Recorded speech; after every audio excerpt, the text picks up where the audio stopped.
So this bubble with causal principles can create anything it wants. Logically necessarily, from how I've described it. It's How is inevitable. that not God? We live in a universe that is governed by exigent laws, so we aren't in this bubble. This bubble has no laws governing it, so we're not located there. We've never seen what this looks like because there's no such place in our So there's universe. a thing not governed by laws that has the ability to create everything. Well, there was once. Okay. Right. So that sounds awfully lot like a mind. It can act upon itself to do other things. So you know what the difference is? A mind is intelligently selecting the outcome.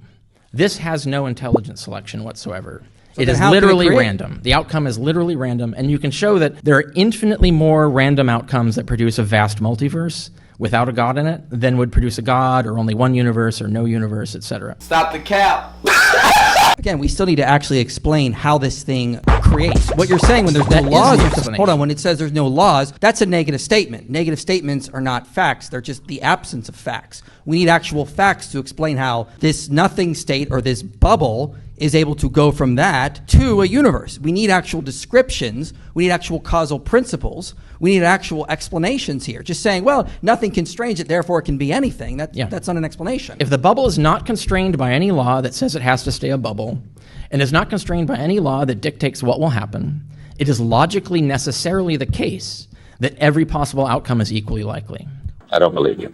So this bubble with causal principles can create anything it wants. Logically necessarily, from how I've described it. It's How is that inevitable. not God?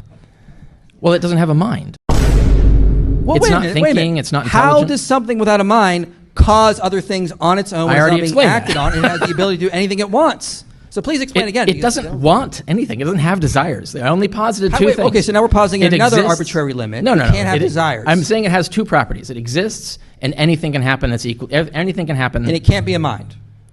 I'm not saying it can't be. I'm